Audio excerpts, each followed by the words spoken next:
y que cada uno de nosotros, Señor Jesús, recibamos la porción que tú tienes para nosotros en esta mañana, en el nombre del Señor Jesucristo. Amén. Vamos a tomar la escritura en el segundo libro de las Crónicas, el capítulo 29, el verso 30. Estamos hablando dentro de lo que es el orden de la iglesia, sobre los dones del Espíritu a los cuales el apóstol Pablo se refiere en Primera de Corintios, el capítulo 12. Y dice primeramente aquí en Segunda de Crónicas 29, 35, dice en el nombre del Señor: así pues hubo gran multitud de holocaustos con cebos de pacíficos y libaciones de cada holocausto, y quedó ordenado el servicio de la casa de Jehová. Toma su asiento. En esta tarde en esta mañana mejor dicho, vamos a examinar un poquito el tercer don del Espíritu al que hace referencia el apóstol San Pablo, y él dice que es el don de fe. En la primera parte de Primera de Corintios, el capítulo 12, el versículo 9, dice el apóstol Pablo a otro, o sea, a otra persona, fe por el mismo Espíritu.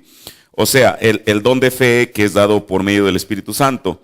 Bueno, ¿qué es la fe? Yo creo que el cristianismo está basado precisamente en eso, en la fe.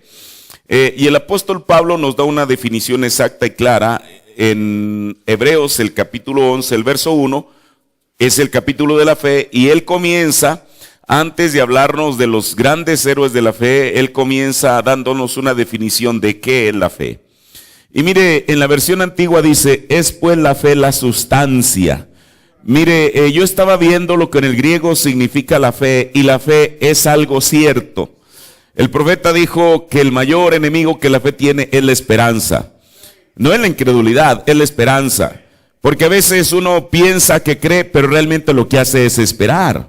Cuando realmente la fe es algo que es una revelación en el corazón de la persona, que le hace saber que aquello que está pidiendo, aquello que está pidiéndole al Señor, es una cosa ya concluida.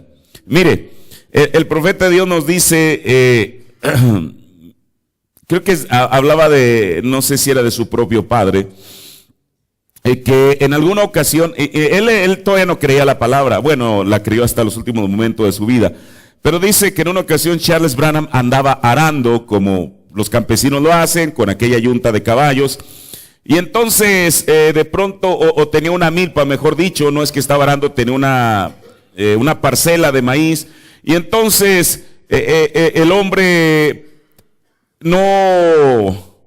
aquel maíz se estaba secando. Y entonces le pidieron al Señor que por favor enviara la lluvia para que pudiera salvar aquel maíz de la sequía. Y entonces que la persona que estaba trabajando ahí en el campo, inmediatamente en cuanto hicieron la oración, inmediatamente le quitó los arneses al caballo, sin ver ninguna evidencia todavía, le quitó los arneses al caballo porque él sabía que venía la lluvia. Y efectivamente Dios honró eso, y todavía dice el profeta, no acababan de terminar de meter los arneses ahí donde los metían cuando comenzó a llover. Ahora, ¿qué es eso? Es fe, es actuar sobre una certeza. Por eso la Biblia dice que la fe es la sustancia o la certeza de las cosas que se esperan. La demostración de las cosas que no se ven. Mire, por eso el dicho que la gente tiene es ver para creer. No, señor, usted primeramente tiene que creer para poder ver. Y entonces, mire, esta es una de las cosas que a veces es tan difícil que nosotros como seres humanos realmente podamos tener esa fe. Ahora, quizá usted no pueda tener una fe para mover una montaña todavía, pero al menos tener fe para mover un sicómoro, que es lo que del apóstol Pablo o Jesús mejor dicho se refiere. Ahora, ¿pero qué es el don de fe? Mire, el hermano Branham lo explica en el sermón Fe la sustancia, en el párrafo 20, dice, ahora, aquí no hace mucho tiempo, les daré una pequeña historia de alguien que vino para que puedan ver qué es la fe. La fe es un don de sí misma. Ustedes pudieran tener una porción de ella, pero existe un don de fe. Dice, así como algunas de ustedes personas que ungen a los enfermos y oran por ellos y tienen un resultado. Ese no es un don de sanidad, ese es una porción de fe.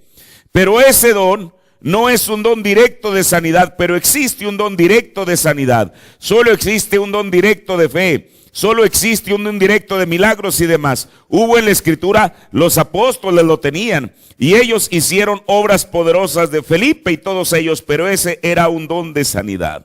Entonces, existe un verdadero don de fe. En el sermón Jesucristo es mismo ayer y por los siglos, predicado el 14 de febrero del 58, párrafo 6, dice: la mayoría de los ministros que predican sanidad divina son generalmente, todos los que he conocido son grandes maestros de la palabra. Algunos de ellos tan solo tienen una gran fe poderosa. Tan solo le imponen las manos a la fe, tan solo le imponen las manos a la gente y gritan y hacen que el enemigo se vaya de ellos. Ahora, esa es fe, ese es un don de fe. Ellos creen que van a recibir lo que pidieron. Esa es la razón que se aferran a eso de esa manera. Mire, el profeta de Dios dice, él habla de un gran evangelista que hubo en los años 50 que se llamó Jacob. Dice que había gente, por ejemplo, que subía a la plataforma para que Jacob orara por ellos y venían en muletas.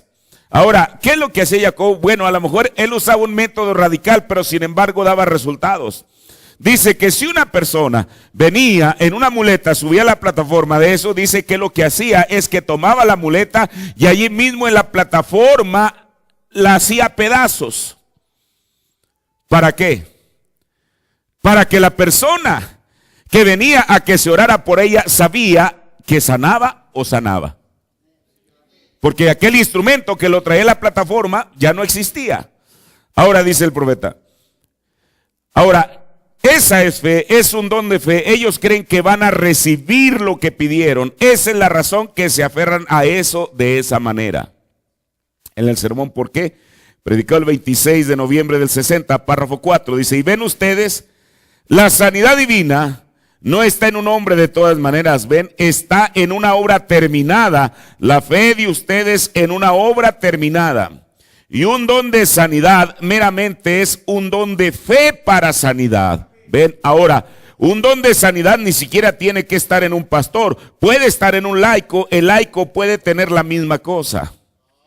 Mire, en este sermoncito yo estaba leyendo, dice el profeta que alguna vez estaba en alguna parte de Estados Unidos. Y entonces mientras él estaba predicando, en el balcón había había mucha gente, pero estaba una mujer al lado de la otra.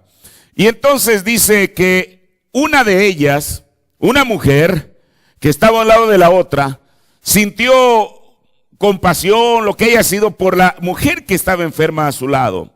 Y entonces dice que ella sentía que el Espíritu Santo le decía que fuera y orara por aquella otra mujer. Y entonces la persona como que estaba un poquito renuente a hacer eso, pero entonces sentía que el Señor le estaba diciendo que fuera y lo hiciera.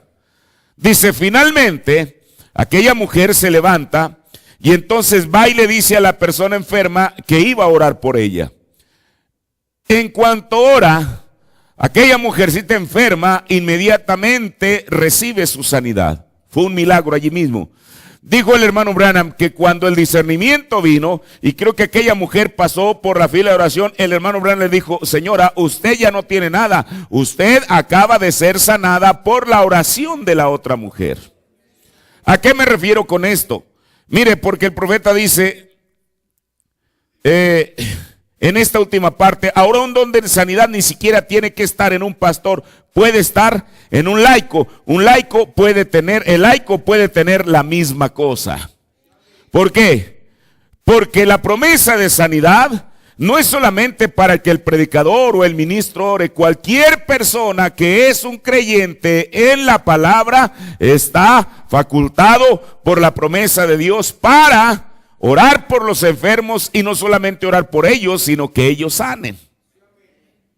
Ahora, dice el profeta, ahora mire, pero el don de sanidad o el don de fe no solo se resume a la sanidad divina, porque a veces solamente nosotros hacemos énfasis que la fe es para que se ore por alguien y la persona sane, o inclusive para pedir algún milagro, alguna cosa. Ahora un milagro puede ser cualquier cosa de cualquier índole que está más allá de la explicación humana. Por ejemplo, ¿Usted cree que cuando aquel hombre andaba con su hacha en tiempo de Eliseo y entonces cortando por ahí quizá una rama de un árbol que daban a un río y el hacha cayó al río y claro, por el peso no flotó en la superficie, sino que se hundió hacia donde debería? Y entonces por la oración de Eliseo, aquella hacha desafió las leyes de la naturaleza. ¿Cuál es la ley de la naturaleza? Ahora, esas son leyes que Dios mismo estableció. ¿Cuál es la ley de la naturaleza? La ley de la gravedad. La ley de la gravedad no la inventó el hombre, no la acaba bueno, quizá la descubrió en tiempo de Newton, pero eso siempre ha existido desde que Dios formó esta tierra.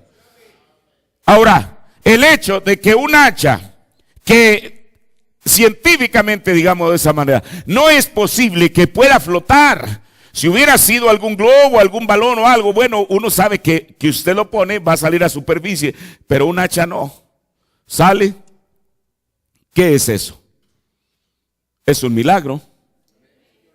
Y eso nada tiene que ver con sanidad divina, ni con una resurrección de muertos. El Mar Rojo, el hecho de que el Mar Rojo se haya abierto, y no solamente se haya abierto, sino aquella superficie de terreno que desde que Dios creó la tierra estaba húmedo y húmedo, en un instante no solamente se abre el mar, sino que aquello se seca como un canal en el cual la gente pudo pasar en seco. ¿Qué es eso? Es un milagro. ¿Me explico? Por eso el don de fe no se resume solo a la sanidad divina. Mire, para detallar lo que es un don de fe, el hermano Branham nos pone un ejemplo. Y este ejemplo es de un hombre que todos conocemos, que hemos leído en la Biblia, y ese hombre se llama Moisés. Mire, en el sermón ¿Por qué clamas? Voy a leer párrafo 33, 42 y 216. En el párrafo 33 dice: y Moisés nació con un don de fe. Moisés tenía una gran fe. En el párrafo 42 dice: Moisés, habiendo nacido con este gran don de fe, luego él fue ungido y comisionado allá en la zarza ardiente para liberar al pueblo de Dios. Ahora vean qué grandes cualidades tenía este hombre. Él nació para una cierta cosa. En el párrafo 216, él ya, refiriéndose a Moisés, él ya había profetizado. Dios había honrado todo lo que él había dicho y él fue llamado para el trabajo. Entonces, ¿por qué tenía él que decir qué debo hacer? Ahí estaba una necesidad.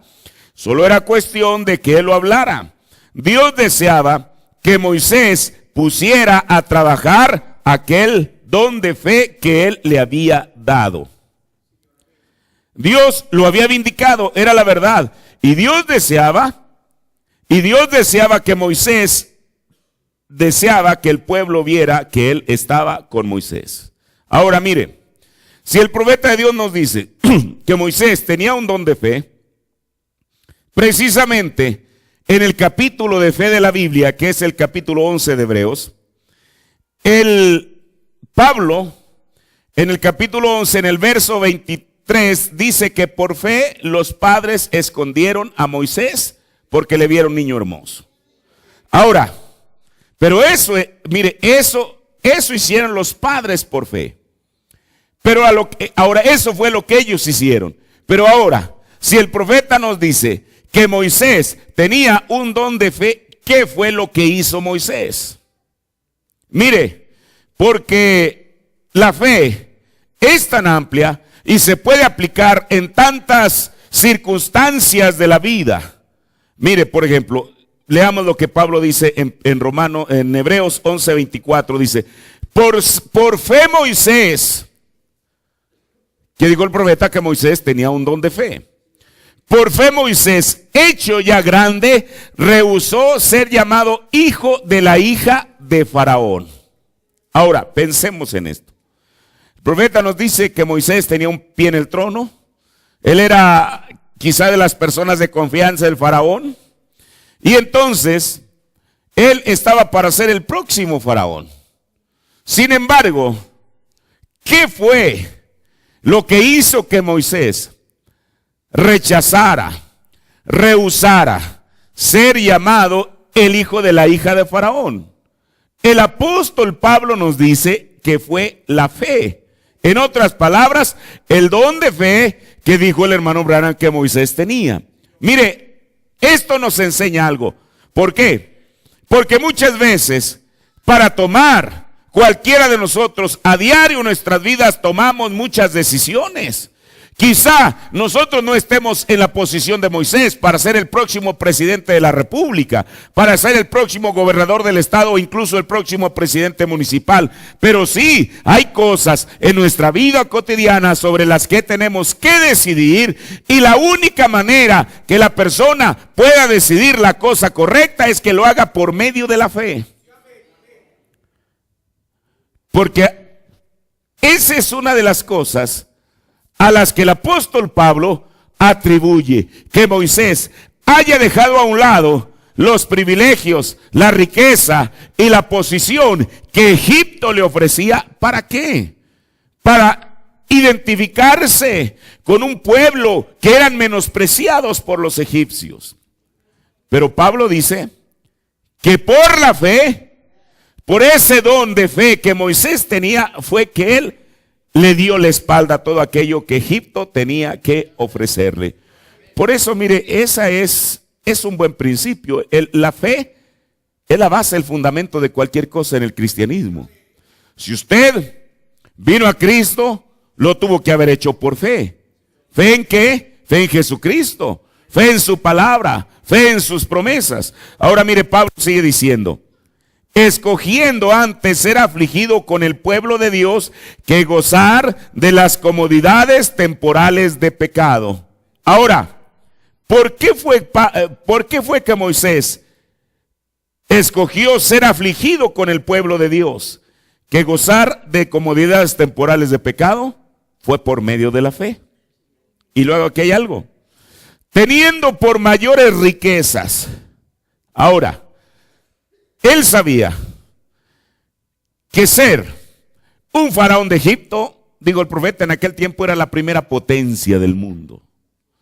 Ser un faraón de Egipto era llegar a lo máximo que cualquier persona pudiera anhelar. Quizá mucha gente, aunque aspirara, no podía llegar a ese puesto. Y eso le garantizaba a él bienestares, muchas cosas le garantizaba, riquezas, muchas cosas le garantizaba.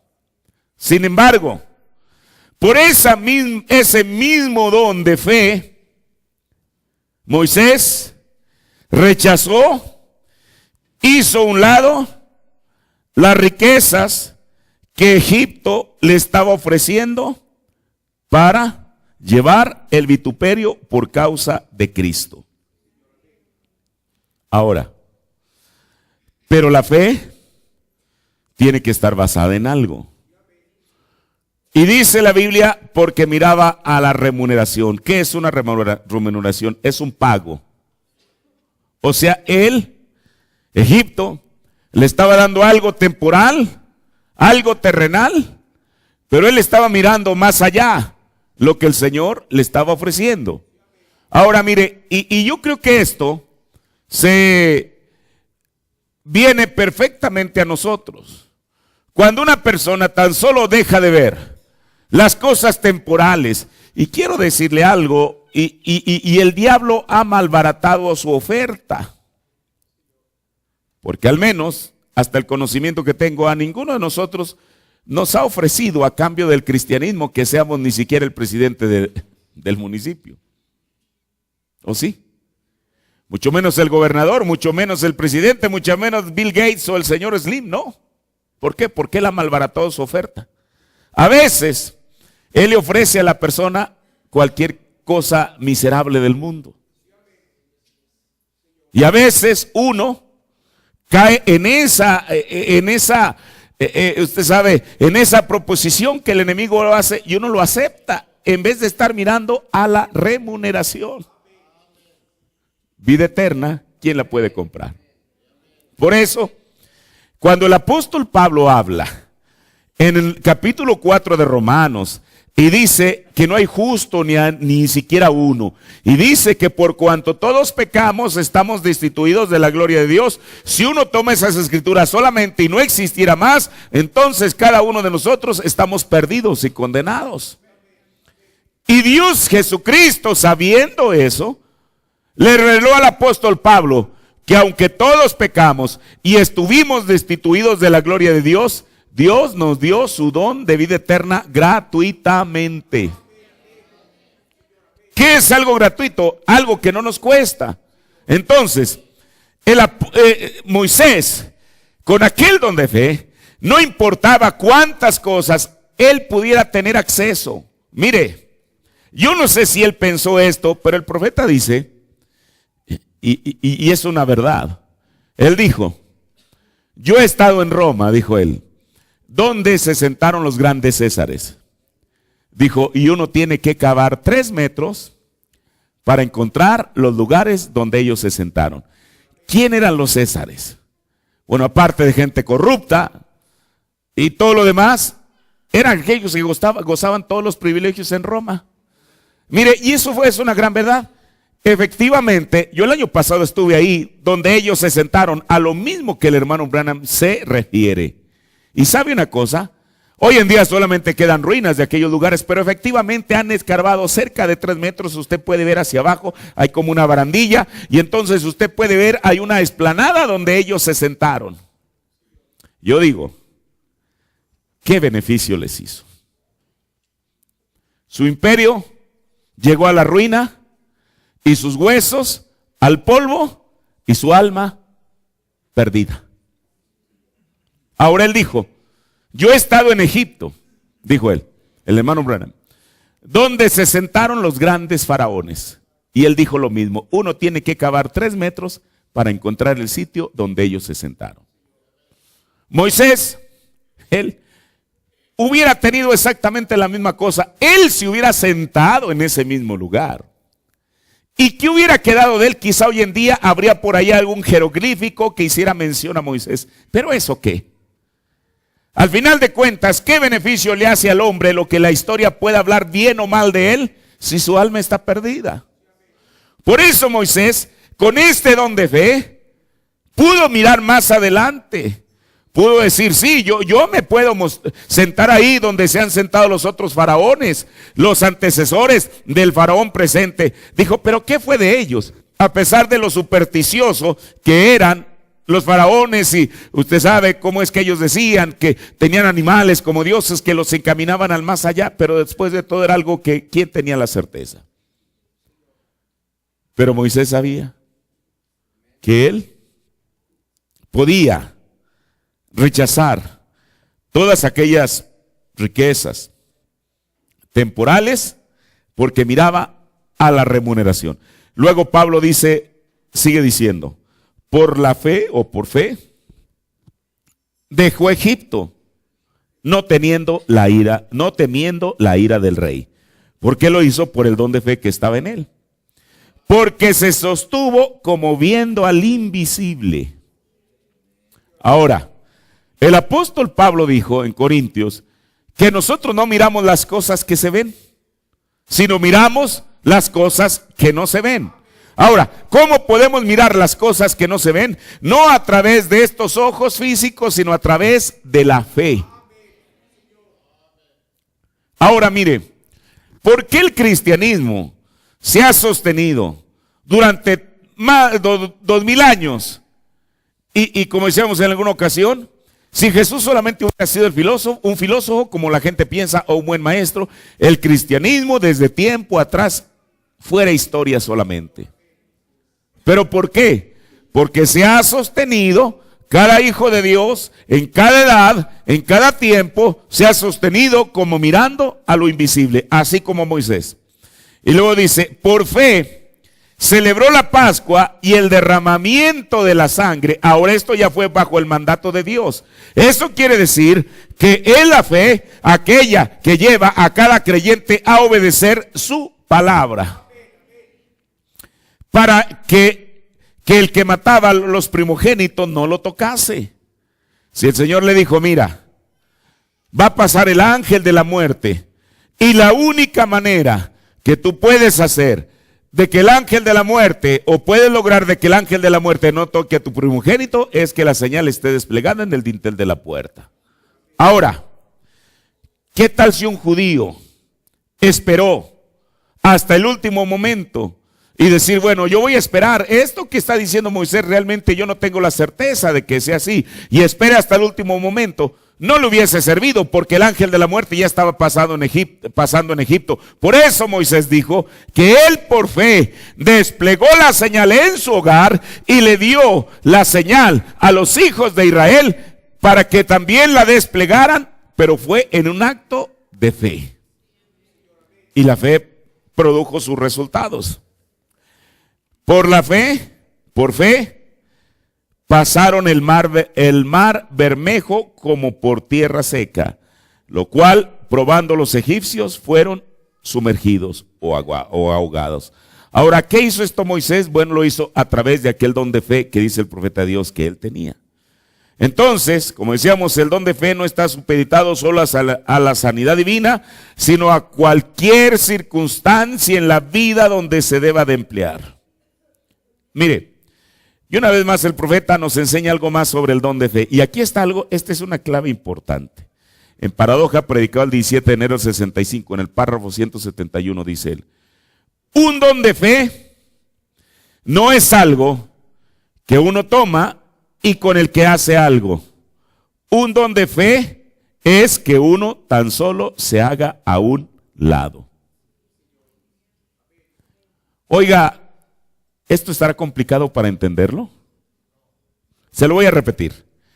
Un don de fe es tan solo que uno se haga a un lado. ¿Por qué? Que haga uno a un lado sus pensamientos, sus razonamientos, cualquier otra cosa que le estorbe a Dios. Cuando uno es capaz de despojarse de eso y decir, ok, esto es lo que yo pienso, esto es lo que yo aspiro, esto es lo que yo creo, o esto es lo que yo quiero.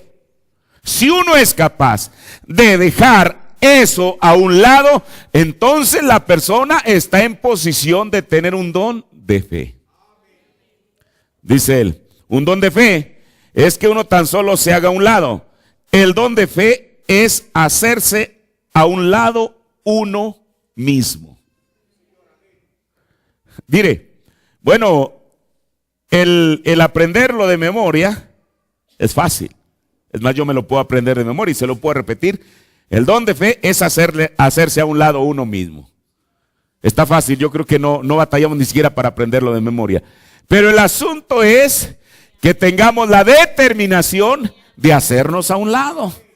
Ese es el detalle.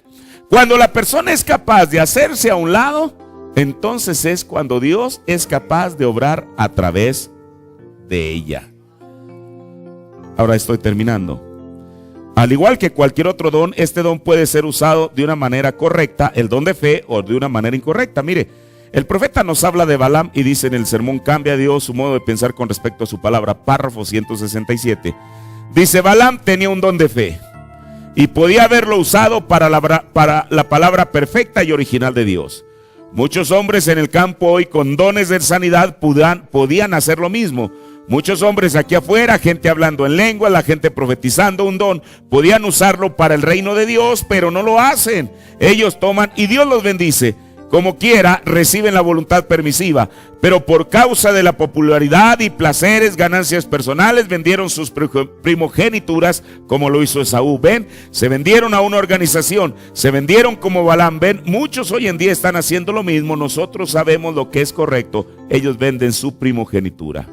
Por eso, la persona lo puede usar, el don de fe, para obtener una ganancia personal o para beneficio de la gente. La Biblia está llena de ejemplos con personas con el don de fe. Y Pablo le dedica todo un capítulo en Hebreos 11 para hablarnos de aquellos héroes de la fe. Aquellos que sobresalieron por la fe que tenían, y fue por la fe que lograron todas aquellas proezas que están escritas en la Biblia. Vamos a ponernos de pie, Señor. Te agradecemos, mi Dios, Padre, por este pensamiento de tu palabra acerca de este don de fe, Señor. Padre, el profeta nos habló algo muy claro y sencillo, Señor, y es que seamos capaces de hacernos a un lado, Señor. Padre, permite que ese sea nuestro pensamiento, nuestro deseo en este momento, Señor. Padre, ayúdanos, Dios, a hacernos a un lado para que entonces tú puedas obrar, Señor Jesús. Gracias, Señor Jesús, por esta palabra, en el nombre de Jesucristo. Amén. Tome su asiento.